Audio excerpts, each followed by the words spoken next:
Assalamualaikum warahmatullahi wabarakatuh. Salam guru penggerak. Perkenalkan, saya Roni Saputra, calon guru penggerak angkatan 11 dari Kota Pariaman, Provinsi Sumatera Barat. Dalam video kali ini, saya akan membagikan aksi nyata ataupun diseminasi budaya positif pada komunitas belajar fisika Kota Pariaman. Selamat menyaksikan.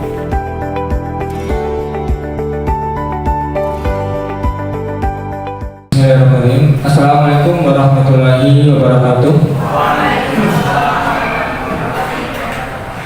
Terima kasih saya ucapkan terlebih dahulu kepada Bapak Ibu semua yang telah berkenan hadir pada kegiatan diseminasi modul 1.4 tentang budaya positif. Jadi ini adalah salah satu modul dalam pendidikan guru penggerak yang sedang saya jalani. Jadi izin berdiri Bapak Ibu.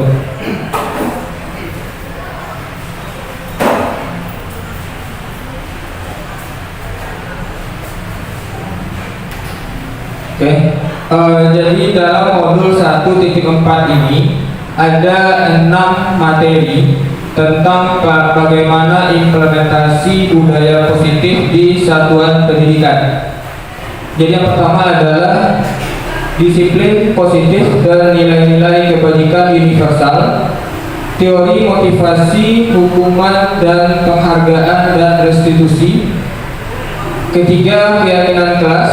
Keempat, kebutuhan dasar manusia. Kelima, posisi kontrol, dan terakhir segitiga restitusi. Jadi hari ini kita akan membahas ke-6 poin tentang konsep inti dari budaya positif. Nah, karena ini dalam kurikulum mereka, implementasi budaya positif merupakan salah satu ciri dari sebuah kurikulum merdeka.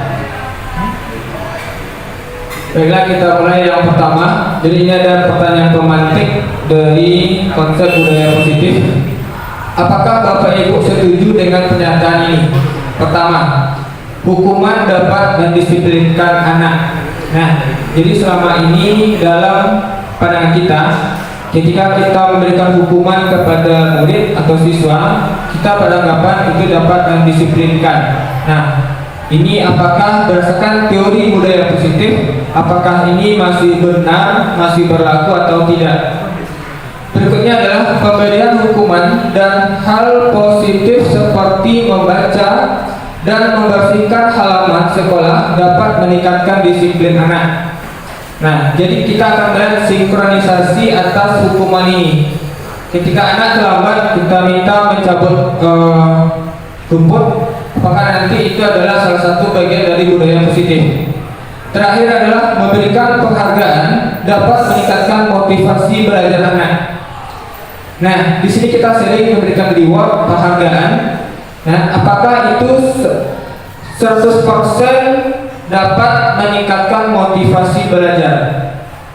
Nah, jadi ini 3 pertanyaan pemantik yang akan memandu kita dalam memahami konsep budaya positif.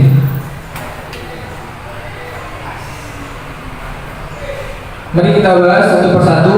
Jadi yang pertama adalah disiplin positif dan nilai-nilai kebajikan universal. Nah, yang pertama adalah perubahan paradigma. Jadi intinya di dalam kurikulum mereka itu adalah pertama adalah perubahan paradigma, perubahan pemikiran. Menurut Stephen Covey, jika ingin membuat kemajuan perlahan, ubahlah sikap atau perilaku Anda.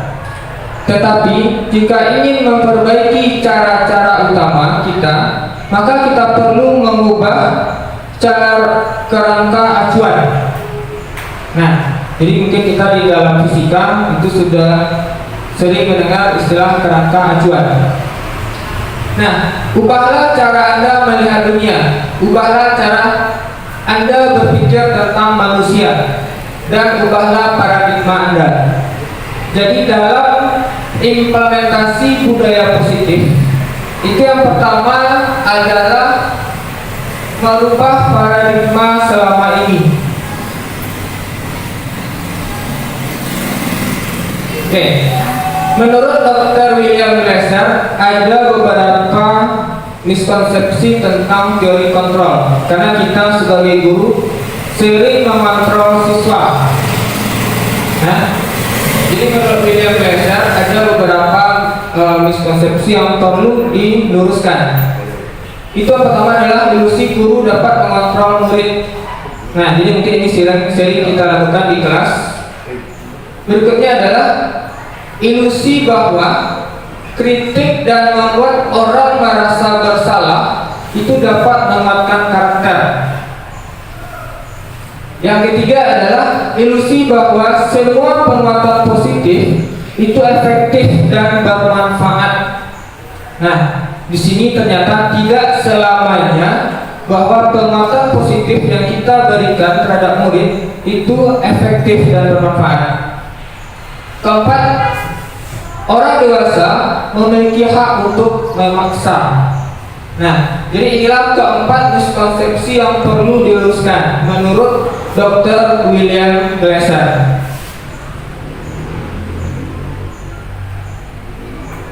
Nah, ini dia. Jadi selama ini kita berpikir atau paradigma yang kita lakukan itu adalah paradigma stimulus respon. Nah, dimana ciri-cirinya ini adalah, jadi nanti ketika kita merubah paradigma, maka kita diharapkan sudah berpikir secara teori kontrol. Nah, ada perbedaan antara stimulus respon dengan teori kontrol. Pada stimulus respon, kita mencoba mengubah orang agar berpandangan sama dengan kita.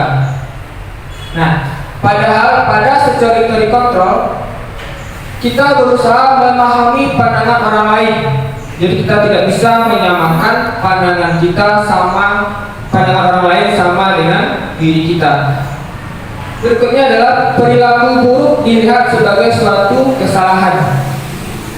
Nah, pada teori kontrol, semua perilaku itu memiliki tujuan. Jadi ini kenapa siswa bisa berperilaku buruk? Karena mungkin nantinya adalah tidak terpenuhinya salah satu kebutuhan dasar. Dan nanti di poin nomor 5 nanti kita akan belajar kebutuhan dasar. Yang ketiga adalah orang lain bisa mengontrol saya. Pada itu tidak. Nah, pada teori kontrolnya adalah hanya Anda yang bisa mengontrol diri Anda. Artinya hanya kita yang bisa mengontrol diri kita sendiri. Orang lain tidak bisa mengontrol diri kita. Yang berikutnya adalah saya bisa mengontrol orang lain. Nah, pada teori kontrol, Anda tidak bisa mengontrol orang lain. Nah, jadi intinya adalah kita tidak bisa mengontrol orang lain, tetapi kita bisa mengontrol diri kita sendiri.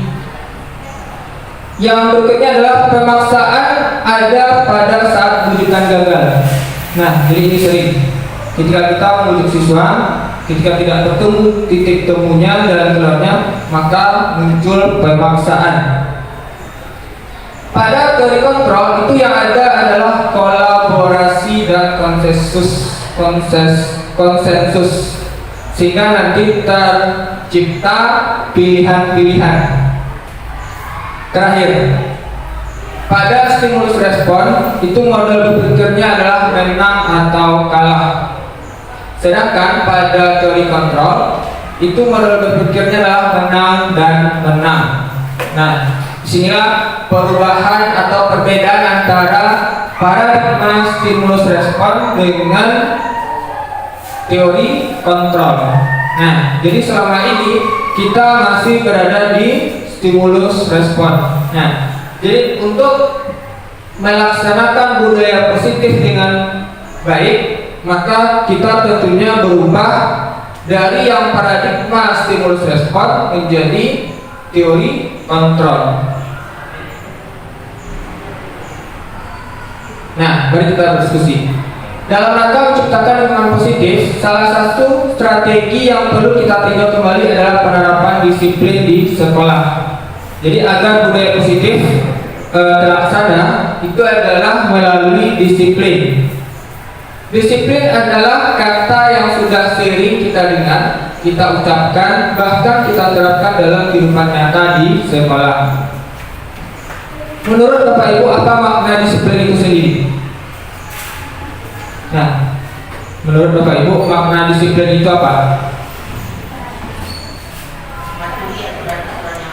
Mematuhi aturan-aturan yang ada. Nah, jadi kita lihat secara literaturnya. Nah, disiplin itu berasal dari bahasa Latin disciplina, yang artinya belajar. Namun dalam keseharian kita maknanya sudah berubah. Sesuatu yang dilakukan seseorang pada orang lain untuk mendapatkan kepatuhan. Jadi itu kata buat tadi, ada mematuhi, ada kepatuhan. Nah, disiplin diri membuat orang menggali potensinya menuju sebuah tujuan, apa yang dia hargai. Nah, misalnya Bapak Ibu datang tepat waktu, artinya Bapak Ibu menghargai diri Bapak Ibu sendiri. Nah, kecenderungan umum adalah menghubungkan kata disiplin dengan ketidaknyamanan, bukan dengan apa yang kita hargai atau pencapaian tujuan yang mulia. Jadi misalkan murid terlambat ke sekolah, itu mereka masih kebanyakan untuk menghindari ketidaknyamanan. Misalkan takut dipanggil ke ruang BK, takut dipanggil orang tuanya, dan sebagainya. Nah, kita masuk ke poin berikutnya, nilai-nilai kebajikan universal. Seseorang yang memiliki disiplin diri berarti mereka bertanggung jawab terhadap apa yang mereka lakukan dan berdasarkan tindakan mereka pada nilai-nilai kebajikan universal. Nilai-nilai kebajikan adalah sifat positif manusia yang merupakan tujuan mulia yang ingin dicapai. Setiap individu yang bersifat universal, berarti dia bersifat umum, tidak berlandaskan kepada lintas bahasa, suku, bangsa, agama maupun latar belakang. Jadi tidak memperhatikan perbedaan ras.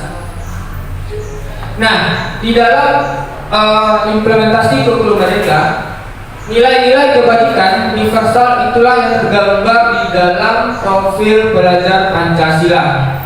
Nah, yang pertama adalah beriman, bertakwa kepada Tuhan Yang Maha Esa dan berakhlak mulia.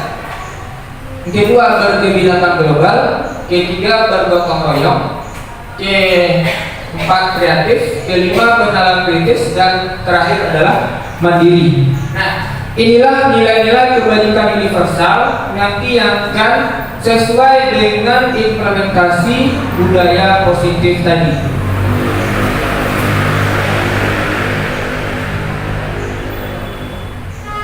Oke, kita masuk poin yang kedua. Teori motivasi, hukuman, penghargaan, dan restitusi. Nah, ini ada teori motivasi perilaku manusia. Jadi, motivasi adalah hal yang melatar belakangi perilaku atau tindakan manusia. Ada dua, ada motivasi internal, ada motivasi eksternal.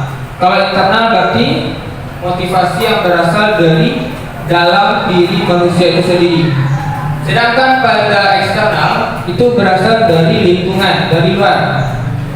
Nah, ada tiga. Di sini kita kelompokkan sesuai jenisnya, internal dan eksternal. Untuk menghindari ketidaknyamanan atau hukuman, ini adalah eksternal. Jadi berasal dari faktor luar. Apa yang akan terjadi apabila saya tidak melakukannya? Apa yang akan terjadi jika saya terlambat datang ke sekolah? Apa yang akan terjadi ketika kita terlambat masuk ke kelas misalkan? Lalu berikutnya adalah untuk mendapatkan imbalan dari orang lain atau institusi.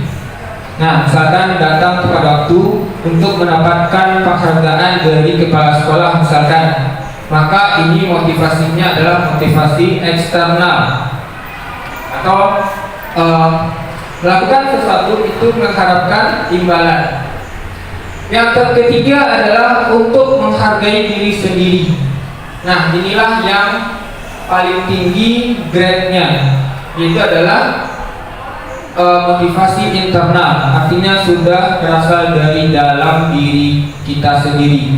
Jadi tidak perlu menghindari ketidaknyamanan, lalu ingin mendapatkan imbalan dan sebagainya, tetapi sudah datang dari diri kita sendiri untuk menghargai diri kita sendiri. Nah, jadi misalkan kita datang tepat waktu, itu bukan karena ketidaknyamanan ataupun imbalan, tapi adalah memang untuk menghargai diri kita sendiri. Nah, berikutnya kita lihat contoh kasusnya. Iva kurang menguasai pembelajaran matematika, sehingga pada saat pelajaran tersebut berlangsung, dia lebih banyak berdiam diri atau menggambar di buku pelajarannya. Pada saat guru matematikanya Pak Seno menanyakan pertanyaan, Iva menjadi gugup dan tak sengaja menjatuhkan tasnya dari kursi, serta tiba-tiba menjadi gagap pada saat berupaya menjawab.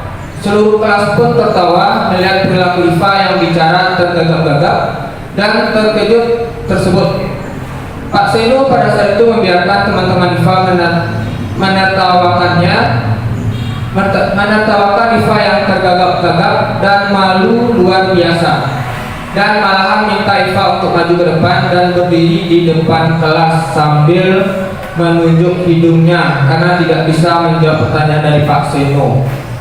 Kelas makin gaduh dan anak-anak pun tertawa melihat Iva di depan kelas memegang ujung hidungnya. Nah, jadi kalau menurut kita apa yang terjadi di sini, di kelas ini? Apa yang dilakukan oleh Pak Seno di sini? Ya, jadi Pak Seno tidak memberikan teguran. Nah, lalu malah ikut. Lalu bentuk hukumannya bagaimana yang diberikan Pak Seno terhadap si Iva? Cenderung mempermalukan. Nah, bullying. Nah, jadi kita lihat di sini. Nah, jadi ada perbedaan hukuman, konsekuensi, dan restitusi. Hukuman tidak terencana atau tiba-tiba. Jadi misal pada Pak Seno tadi, tanpa ada rencana awal, keyakinan, kesepakatan di awal, si Iva disuruh di depan, berdiri di depan.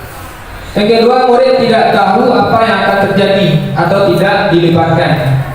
Nah, yang berikutnya adalah bersifat satu arah. Yang keempat, berupa hukuman fisik dan psikis. Nah, jadi inilah yang sering masih banyak kita lakukan. Berikutnya adalah konsekuensi.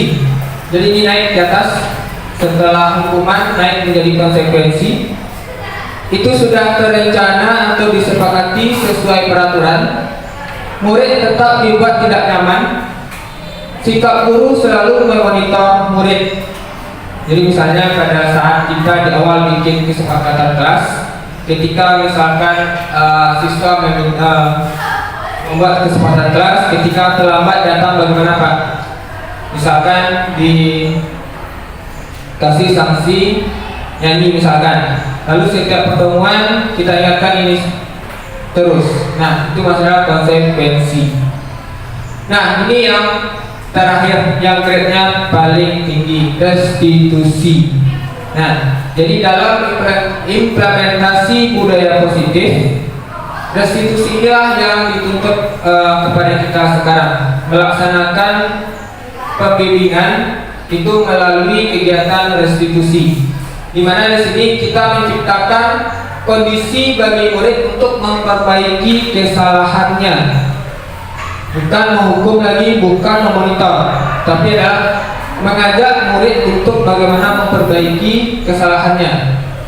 proses yang kolaboratif mengajarkan murid untuk mencari solusinya sendiri. Jadi di sini ada kolaboratif. Nah, mungkin nanti yang menjadi permasalahan adalah ketika anaknya yang tidak mau berkolaborasi. Nah, jadi ini perbedaan antara hukuman, konsekuensi, dan restitusi. Jadi Bapak Ibu sekalian bisa merenungkan manakah yang telah dilaksanakan di kelasnya. Apakah masih beri hukuman, atau sudah menerapkan konsekuensi, ataupun sudah melaksanakan konsep restitusi. Nah, jadi ketika poin tadi hukuman, konsekuensi, restitusi itu akan melahirkan dua identitas gagal dan identitas sukses. Ketika kita memberikan hukuman, maka identitas siswa yang terbentuk itu adalah yang gagal. Nah, tapi ketika sudah kita melaksanakan konsekuensi, restitusi, maka yang terbentuk adalah murid-murid dengan yang beridentitas sukses. Nah, kita lihat yang hukuman. Itu terjadi adalah sesuatu yang meyakinkan harus terjadi. Sedangkan secara konsekuensinya adalah memang sesuatu harus terjadi. Kalau dari segi teori restitusi, itu merupakan sebuah pilihan.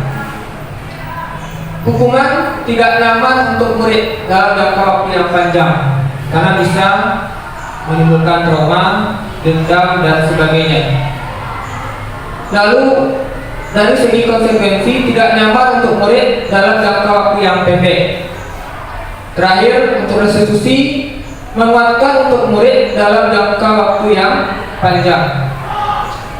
Hukuman korban, jadi di sini ada istilah korban, jadinya korban mendapatkan keadilan. Kalau dari segi konsekuensi, korban bisa diabaikan. Kalau dari segi restitusi, korban mendapatkan ganti. Berikutnya adalah murid atau anak akan tersakiti, sedangkan pada konsekuensi murid atau anak dibuat tidak nyaman. Sedangkan pada restitusi, anak mendapatkan penguatan. Jadi karena itu kita memproses murid, kita disarankan menggunakan pendekatan restitusi. Yang berikutnya adalah perilaku pasif dan agresif meningkat. Nah, jadi ini ketika kita sering memberikan hukuman kepada murid, maka yang perilaku pasif agresif ini akan cenderung meningkat. Berbeda dengan konsekuensi dan restitusi. Sistem tidak akan berjalan bila murid tidak takut. Nah, jadi kita sering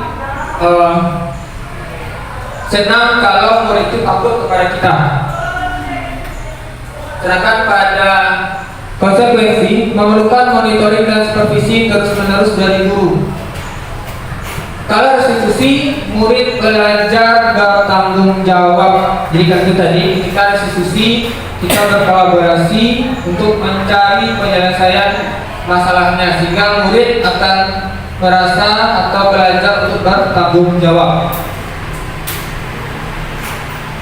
Berlaku hanya pada sebuah institusi, tidak berlanjut pada kehidupan nyata. Konsekuensi membantu penerapan mengikuti peraturan dalam masyarakat. Fokus pada pemecahan masalah dalam jangka waktu yang panjang. Hukuman peraturannya adalah titik-titik, kamu harus. Nah, berarti di sini ada pemaksaan. Lalu pada konsekuensi, apa peraturannya? Mampukah kamu melakukannya? Terima kasih. Sedangkan pada restitusi itu kita mengembalikan kepada keyakinan kelas. Apa yang kamu yakini?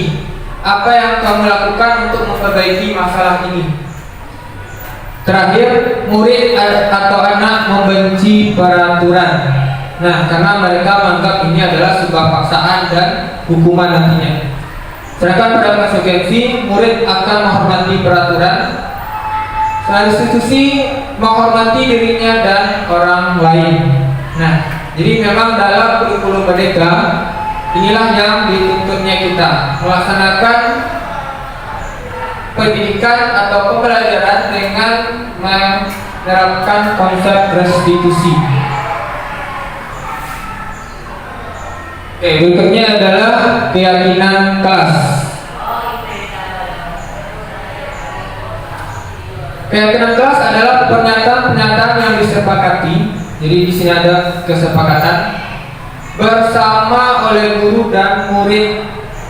Artinya ada guru, ada murid. Bukan berarti datangnya adalah dari guru saja. Untuk menjadi pedoman dalam bersikap dan berperilaku di kelas. Keyakinan di kelas yang dibuat bersama murid akan memberikan dampak positif di kelas. Nah,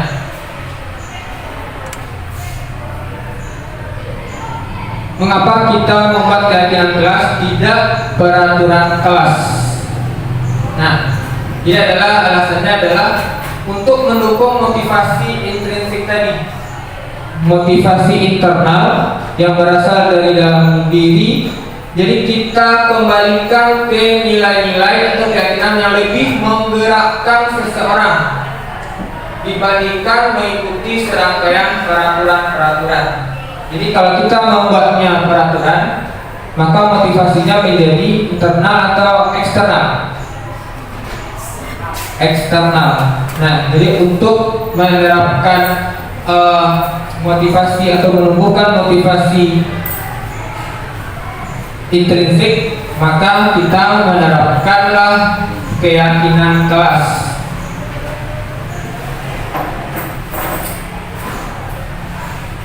Nah, ini dia. Jadi ini bagannya. Jadi mulai dari peraturan kelas, keyakinan kelas, lingkungan positif, baru nanti terakhir adalah budaya positif.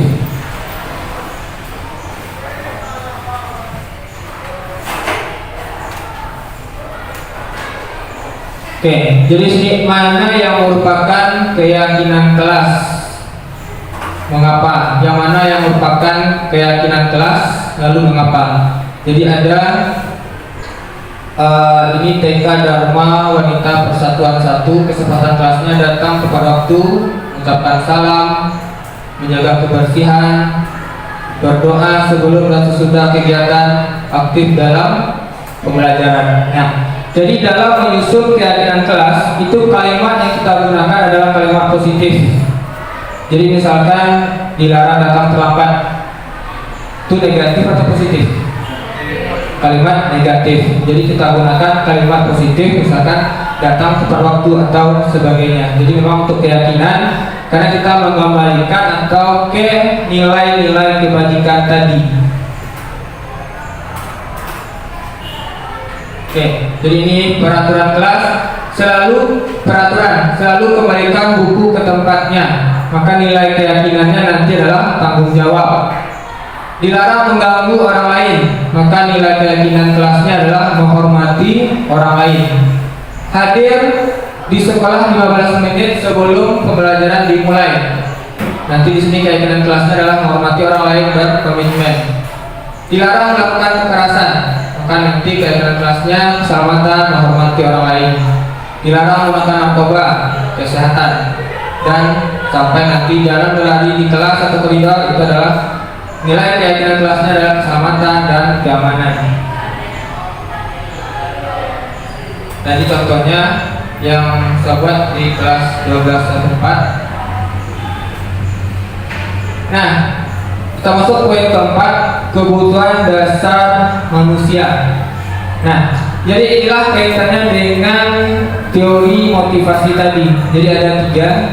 Jadi ada motivasi internal dan eksternal tadi. Jadi inilah yang kenapa seseorang bisa bertindak misalkan anarkis ataupun melakukan sebuah kejahatan. Nah, itu adalah terkait dengan kebutuhan dasar manusia. Jadi misalkan ada anak murid kita sering keluar misalkan ketika PBM. Bisa jadi selama PBM yang kita laksanakan, kebutuhan dasarnya ini tidak terpenuhi selama belajar dengan kita. Oke. Jadi apa saja yang menjadi kebutuhan dasar manusia? Kita lihat. Nah, ini dia 5 kebutuhan dasar manusia. Yang pertama adalah bertahan hidup. Itu adalah makanan, pakaian, tempat tinggal, keamanan, kesehatan, dan sebagainya. Lalu kasih sayang dan rasa diterima, dipedulikan, kerjasama, berbagi. Nah, jadi misalkan ketika ada siswa yang keluar, bisa jadi mungkin tidak mendapatkan penerimaan dari kita selaku gurunya, jadi dia sering keluar. Lalu berikutnya adalah penguasaan, harga diri, diakui, didengar, dianggap, berprestasi. Jadi misalnya di sini ada anak secara kemampuan pintar tapi tidak kita hargai, maka nanti kebutuhan inilah yang belum terpenuhi sehingga dia seringlah keluar atau mencari ulah lainnya. Maka istilah kita adalah MPO misalkan. Lalu berikutnya adalah kebebasan. Itu adalah harga diri, diakui, didengar, dianggap, dan berprestasi juga. Kesenangan, bermain, humor, antusiasme, dan tertawa. Jadi kelima kebutuhan dasar inilah yang mendasari atau melatar belakangi seseorang dalam bertindak. Nah, kita contoh kasusnya. Ibu Tuti wali kelas 10-4 sedang bingung menghadapi ulah salah seorang siswa di kelasnya, si Agus. Beberapa anak di kelas telah datang padanya dan mengeluhkan Agus yang seringkali meminta bekal mereka dengan paksa. Jika kita menghadapi situasi seperti Ibu Tuti, apa yang akan kita lakukan? Kira-kira apa alasan Agus melakukan ini? Nah, kita sudah tahu pasti Agus melakukan ini pasti tidak terpenuhinya beberapa kebutuhan dasarnya tadi. Nah, apa saja kebutuhan dasar yang tidak terpenuhi? Perhatian dari orang tua, apalagi makan. Nah, jadi kebutuhan ini kita lihat. Nah, jadi dalam konteks ini Agus lapar dan orang tuanya tidak mengeluarkannya bekal makan siang. Tapi di sini adalah survival, bertahan hidup. Teman Agus jadi perhatikan Agus. Nah, jadi di sini love and belonging, artinya adalah kasih sayang tadi. Lalu dia merasa hebat karena temannya jadi takut dan menuruti keinginannya, power, penguasaan.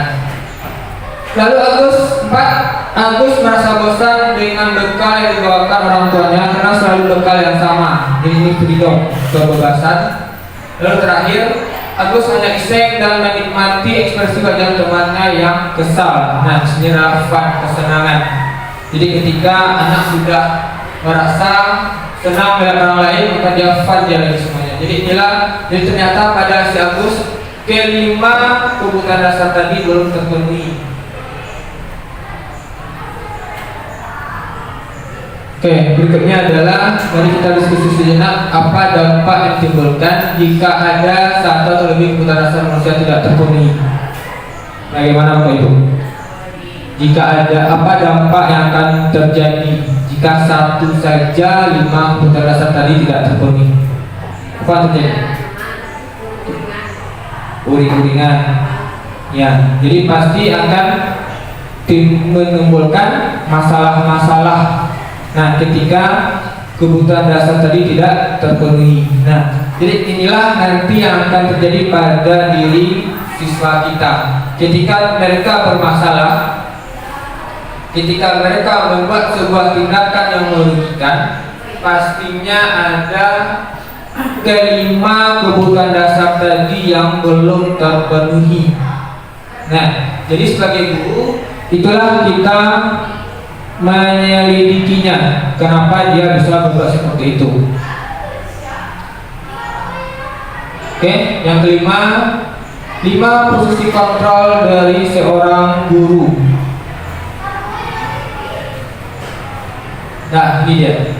Jadi ini yang biasa kita lakukan selama kita bertugas. Tak seberapa sering kita melakukan hal ini. sebagai penghukum, pembuat rasa bersalah, sebagai teman, sebagai pemantau, sebagai manajer. Kalau menurut Bapak Ibu, manakah yang paling bagus? Bu ini ya? Sebagai teman. Yang paling buruk sebagai apa? Sebagai penghukum. Jadi kita lihat nanti yang mana yang paling bagus dari 5 posisi kontrol ini. Nah, kalau sebagai penghukum itu sudah biasa dilakukan, misalkan kenapa kamu juga terlambat? Nah, dengan sebanyak tanpa menerima alasan dari murid kita. Nah, misalkan ini kasus siswa tidak memakai atribut lengkap saat upacara bendera. Kalau kita bertindak sebagai seorang penghukum, hormat bendera selama 1 jam atau berdiri selama 1 jam. Ketika murid misalkan meribut di kelas, kita minta mereka berdiri di depan, berdiri 1 jam pelajaran, pegang kuping sebelah kiri dan kanan. Nah, maka itu nantinya adalah sebagai penghukum. Pembuat rasa bersalah. Nah, ini kita sering kalau yang tidak salah sebagai wali kelas. Barangkali Bapak Ibu harus memberitahu kamu. Berapa kali ibu atau bapak harus memberitahu kamu? Kamu selalu saja mengecewakan ibu atau bapak. Atau kita sering seperti ini. Ingatlah orang tuanya di rumah sudah susah mencari uang untuk sekolahnya. Nah, cara belajarnya seperti ini. Nah, ini adalah pembuat rasa bersalah. Jadi yang kita bentuk nantinya adalah identitas gagal juga. Anak merasa bersalah. Nah, berikutnya adalah sebagai teman. Tadi kita anggap tadi sebagai teman. Ayo dong ikuti aturan sekolah. Tolong bantu ibu atau bapak ya sekali ini. Ya sudah, tidak apa-apa. Lain kali jangan berbuat seperti ini lagi ya. Misalkan ini dilakukan oleh Bu Widya. Ketika pada saat upacara pertama dengan Bu Widya dengan seperti ini treatmentnya, minggu Senin depannya Ibu Widya berhalangan hadir. Lalu nanti dihadapkan dengan Ibu Sri misalkan. Apakah nanti anaknya akan sama akan sadar atau tidak? Tidak, karena dia hanya menganggap temannya adalah tadi Bu Widya. Nah, itu dia. Yang berikutnya adalah pemantau. Kamu sudah melanggar peraturan sekolah. Kamu tahu konsekuensinya. Setelah upacara, kamu beli atributnya ke koperasi dan jangan diulangi lagi. Nah, jadi ini di atas, posisinya di atas teman tadi. Jadi anak sudah, tapi masih ada belum datang motivasi intrinsiknya. Nah, ini dia yang posisi kontrol yang terbaik, yaitu sebagai manajer. Apa kamu tahu kesalahanmu? Kira-kira bagaimana kamu memperbaiki kesalahanmu? Nah, dari teori hukuman, konsekuensi dan restitusi, maka ini konsep mana yang dipakainya? Restitusi. Nah, jadi ketika kita bertindak sebagai manajer, kita menggunakan konsep restitusi. Kita menyadarkan siswa kembali, lalu mengaitkan mereka dengan keyakinan, nilai-nilai keyakinan yang ada. Apakah kamu tahu kesalahanmu? Kira-kira bagaimana kamu memperbaiki kesalahan tadi? Nah, jadi disinilah kita bertindak sebagai seorang manajer. Jadi mungkin kedepannya mari kita berubah dari yang mungkin penghukum, pembuat rasa bersalah, pemantau, teman, geng, dan berposisi pada seorang manajer. Sekarang kita lihat contohnya. Posisi kontrol manakah aku? Saya merasa kecewa dan sedih sekali dengan kamu. Posisi yang mana? Membuat rasa bersalah. Berikutnya, ayolah lakukan demi bapak atau ibu ya, sebagai teman. kamu tidak pernah benar melakukannya. Kamu tidak pernah benar melakukannya. Ini adalah sebagai penghukum. Nah, jadi kita tidak pernah benar melakukannya. Kamu tidak pernah. Jadi kita ada judgment terhadap si murid. Nah, apa rencanamu untuk menyelesaikan masalah ini? Nah, inilah yang sebagai manajer. Jadi ketika kita murid ada masalah, maka kita tanyakanlah konsepnya seperti ini. Bagaimana cara kamu menyelesaikan masalah ini? Jadi nanti munculnya solusi itu dari murid, bukan dari kita selaku gurunya.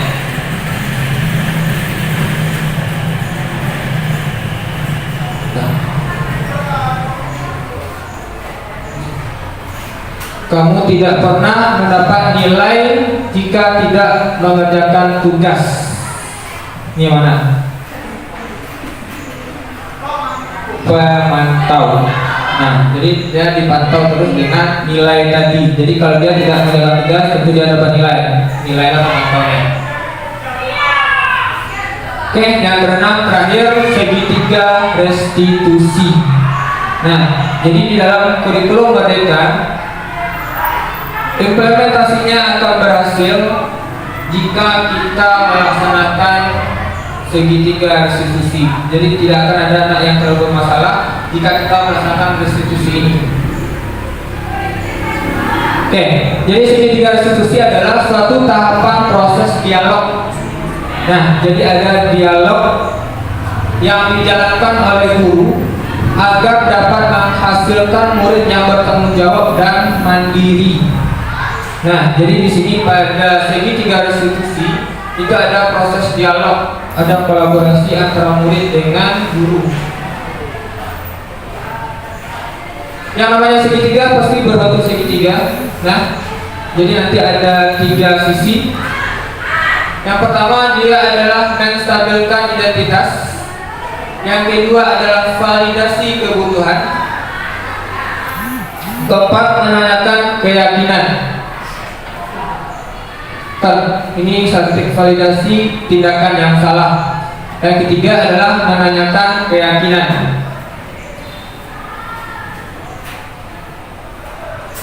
Nah, kita tahapannya masing-masing. Pada tahap menstabilkan identitas, nah, pada tahap pertama kita selaku guru itu bisa menanyakan beberapa pertanyaan atau berkata, berbuat salah itu adalah hal yang manusiawi. Tidak ada manusia yang sempurna. Bapak atau ibu juga pernah berbuat salah. Nah, bapak ibu tidak tertarik untuk mencari tahu siapa yang benar, siapa yang salah. Lebih tertarik untuk menyelesaikan masalahnya. Kalau kamu menyalahkan diri kamu sendiri terus menerus, apakah kamu bisa bersikap baik kepada dirimu sendiri? Nah, jadi pada tahap ini kita menggeser dari identitas gagal ke identitas sukses. Jadi kita mengalih, jadi kita pindah atau menukar arah pemikiran. Biasanya kita jika ada anak bermasalah langsung kita judge dia bermasalah. Nah, jadi pada tahap menstabilkan identitas ini adalah kita bisa mengatakan hal ini. Semua orang pasti pernah berbuat salah. Nah, yang kedua adalah validasi tindakan yang salah. Nah, atau validasi kebutuhan juga, karena tindakan tadi pasti dasarnya adalah pemenuhan kebutuhan. Guru bisa berkata pada tahap ini adalah kamu bisa saja melakukan hal yang lebih buruk, tapi kamu tidak melakukannya kan? Nah, kamu pasti punya alasan mengapa melakukannya. Apa yang penting bagi kamu? Kamu boleh tetap berusaha menjaga sikap itu, tapi tambahkan sikap yang lain, yang baru. Maukah kamu belajar cara lain untuk mendapat yang baru yang kamu butuhkan tanpa harus mengumpul? Apakah kamu bisa melakukan dengan lebih baik besok lagi? Nah, jadi pada tahap validasi tindakan ini kita membantu siswa mengenali kebutuhan yang ingin dipenuhinya. Jadi kita kaitkan dengan kebutuhan dasar tadi, kebutuhan mana yang belum terpenuhinya, sehingga mereka bisa dapat melakukan kesalahan tersebut. Jadi membantu siswa mengenali kebutuhan yang ingin dipenuhinya ketika melakukan kesalahan. Nanti yang di langkah yang kedua, validasi tindakan yang salah. Yang ketiga, tahap menanyakan keyakinan. Jadi ketika kita sudah menstabilkan identitasnya, sudah mencari alasannya, nah, ketiga adalah bagaimana kita mencairkan dengan keyakinan yang telah diyakininya, terhadap nilai-nilai yang telah diyakininya, sehingga nanti siswa ini dapat mencari solusi dari masalahnya tersebut. Jadi solusinya tidak datang dari kita, tapi dari mereka solusinya. Jadi anak melihat kesalahannya dihubungkan dengan norma sosial dan nilai-nilai universal untuk memunculkan motivasi intrinsik. Nah, jadi kembali ke motivasi intrinsik. Nah, jadi selama ini budaya positif yang terbentuk itu umumnya adalah motivasi ekstrinsik didasarkan dari luar. Nah, jadi karena itulah kita dirubah perubahan paradigma tadi untuk agar budaya positif ini dapat berjalan dengan baik, maka motivasinya adalah motivasi intrinsik. Nah, jadi di sini guru bisa berkata apa keyakinan kelas kita. Nah, jadi mengkaitkan dengan keyakinan kelas yang telah dibentuk di awal pembelajaran. Apa nilai-nilai umum yang telah kita sepakati? Apa bayangan kita tentang kelas yang ideal? Kamu mau jadi orang yang seperti apa? Nah, jadi ketika kita memproses murid yang melakukan sebuah kesalahan di kelas atau pada saat pembelajaran, maka tahap yang kita lakukan itu adalah segitiga restitusi ini. Mulai dari angka pertama, stabilkan dulu identitasnya. Berikutnya validasi kebutuhan atau validasi tindakan yang salah tadi. Terakhir baru menanyakan keyakinan kelas. Nah, umumnya kita kan langsung judgement saja. Nah, kamu lagi sudah diingatkan kemarin juga jangan main handphone misalkan, ingatkan lagi. Nah, tanpa melewati ketiga proses ini. Nah, jadi dalam kurikulum Merdeka, dalam menciptakan pembelajaran yang berpihak kepada murid, maka yang segitiga restitusi ini wajib kita laksanakan. Nah, jika kita ingin menciptakan pembelajaran yang berpihak kepada murid.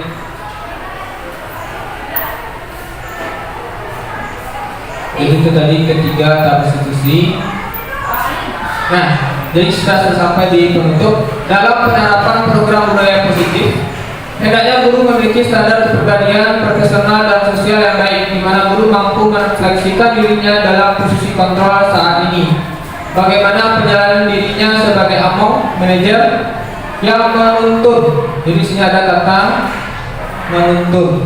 Jadi di dalam pembelajaran kurikulum Merdeka itu pembelajarannya adalah berpihak kepada murid, yang selama kita menuntut. Nah, menuntut itu berubah menjadi kata menuntun sesuai dengan kodratnya, baik kodrat zaman maupun kodrat alam. Murid-muridnya menjadi insan yang mandiri, merdeka dan bertanggung jawab. Nah, demikianlah diseminasi materi modul 1.4 tentang budaya positif di lingkungan sekolah ataupun di dalam kelas. Jadi ini dia rangkuman materi kita tadi. Jadi ada teori kontrol, teori pilihan. Jadi di sini oleh William Dreisel itu namanya adalah teori pilihan. Anda tidak bisa mengontrol orang lain, hanya Anda yang bisa mengontrol diri Anda. Nah, jadi kita tidak bisa mengontrol ucapan orang, tapi kita bisa mengontrol diri kita sendiri. Semua perilaku memiliki tujuan sesuai dengan kebutuhannya tadi, pemenuhan kebutuhan. Jadi sini ada model berpikirnya adalah menang-menang, kolaborasi. Lalu sini adalah realitas, kebutuhan kita berbeda. Kita berusaha memahami pandangan orang lain tentang dunia. Setiap orang memiliki gambaran yang berbeda. Lalu teori motivasi ada 3. Untuk menghindari hukuman, untuk mendapatkan imbalan, dan untuk menghargai diri sendiri. Nah, dari yang luar ini, oke. Jadi yang untuk motivasi intrinsik itu adalah menghindari hukuman, kedua untuk mendapatkan imbalan. Intrinsik itu adalah untuk menghargai diri sendiri. Jadi nanti inilah yang paling tertinggi grade-nya, untuk menghargai diri sendiri. Nah, lalu ada 5 kebutuhan dasar tadi dan 5 fungsi kontrol. Refleksi ini hal baru apa saja yang Bapak Ibu dapatkan pada kegiatan masing-masing ini. Apa yang akan Bapak Ibu lakukan setelah mengikuti kegiatan diseminasi? Berikan masukan dan penguatan positif kepada narasumber terkait kegiatan diseminasi ini.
Karena kita sudah terbiasa dengan punishment, lalu kita kembali dengan teori yang diberikan oleh teori tulis tadi oleh si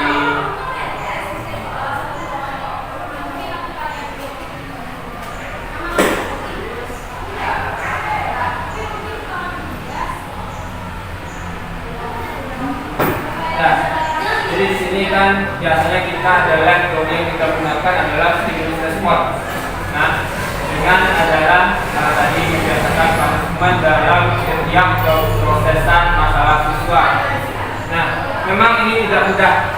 Nah, karena itu tidak mudah karena itu di alur tadi di pertama itu adalah perubahan paradigma. Nah, jadi dalam sebuah perubahan itu tidak bisa berlangsung secara cepat. Nah, memang butuh tantangannya adalah di sini. Ketika anak yang sudah terbiasa dengan punishment lalu kita treatment dengan secara lembut, nanti malah mungkin akan tambah menunjak ringan. Nah, jadi mungkin itu adalah tantangan kita. Nah, tapi setidaknya kita sudah berusaha atau mencoba melaksanakan ini, merubah paradigma kita dari stimulus respon dan ke stimulus kontrol. Memang berusaha ada anak-anak memang harus kita punishment untuk itu tidak bisa kita gunakan teori kontrol. Nah, jadi di sini kalau menurut saya adalah kita merubah berangsur-angsur merubah paradigma kita. Memang tadi tidak bisa, misalnya di sini misalkan anak dari di pantai. Nah, dengan teori kontrol mungkin mereka akan merasa tersebut sekarang penanganannya mungkin dengan guru Pak Roni aja lah, kita tidak ada diberikan hukuman, hanya yang mudah-mudah saja. Nah, tapi di sini dari teori yang telah dikemukakan ini, stimulus respon itu akan menghasilkan identitas yang gagal. Nah, bukan identitas yang sukses secara teorinya. Tapi nanti kita selaku guru tentunya mulai berubah, tapi tentu tidaklah secara cepat. Nah, mungkin berangsur-angsur kita menggunakan teori beralih dari teori kontrol. Nah,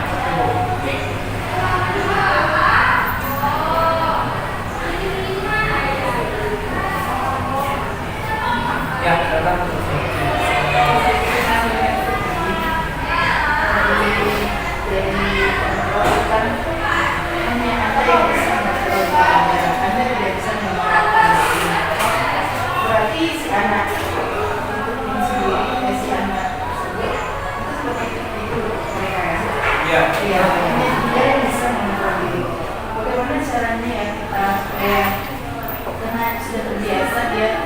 Sebagai guru kita mengontrol mereka kan, bagaimana supaya bisa ya anak itu supaya dia bisa meninggalkan atau biasa atau dia bisa mengontrol diri. Nah, jadi pada itulah karena kebiasaan kita dari lama sudah mengontrol. Nah, iya. Jadi memang karena itu kita mulai membiasakan anak ini mengontrol dirinya sendiri. Jadi karena ketika mereka ada masalah, kita berdialog memunculkan dari dirinya sendiri. Iya. Jadi bagaimana pilihan kita dalam memunculkan kita di, nah, dari Allah misalnya mereka kita arahkan ke nilai-nilai tadi. Nah, jadi karena itu jadi kita tidak semua yang kita tumbuhkan motivasi dari dalam diri tersebut. Nah, dari posisi dari dialog tadi sudah.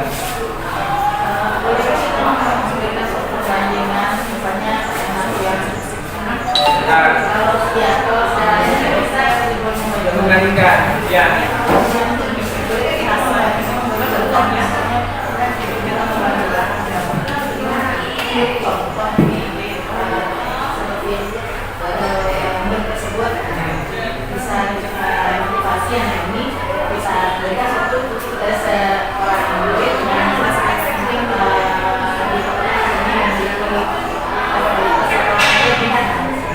Ya. Dari segi Ya, jadi nanti kalau seandainya kita berkali tentu haruslah hati-hati juga, karena nantinya kita membandingkan nantinya. Nah, jadi memang untuk teori ini memang kita harus berhati-hati dalam proses di anak. Nah, itu nantinya jadi kita tidak bisa mengontrol diri murid. Nah, jadi mereka yang bisa mengontrol dirinya sendiri. Itulah perlunya kita mencari cara bagaimana menunjukkan kemandirian dari dalam diri si murid tadi. Ya, kita cari potensinya dengan melihat potensinya tadi. Dengan menuju kepada nilai-nilai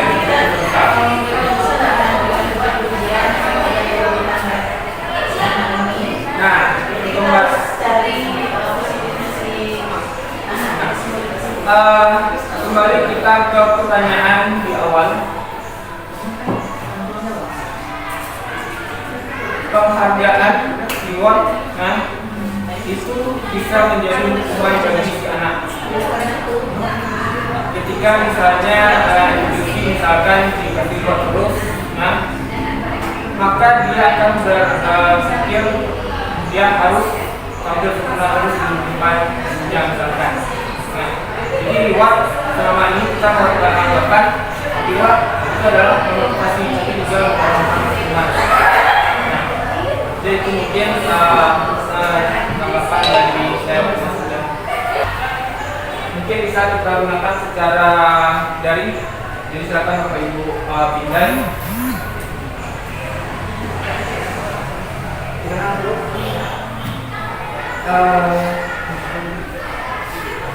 Nah, jadi silakan dipindai. Ini dari berupa Padlet.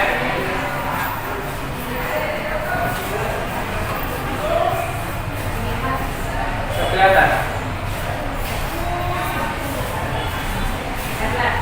Ya, dalam bentuk Padlet ada 3 pertanyaan tadi.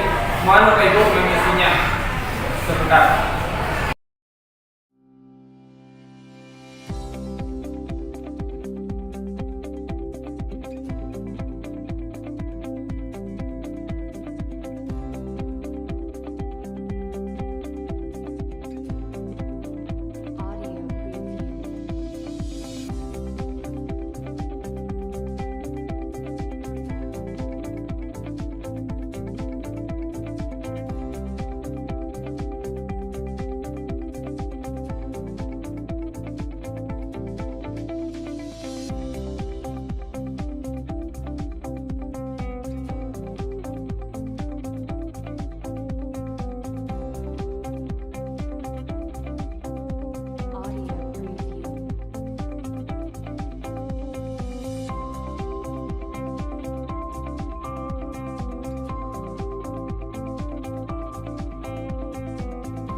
Demikianlah video aksi nyata diseminasi modul 1.4 tentang budaya positif dalam komunitas belajar guru fisika SMA se Kota Pariaman.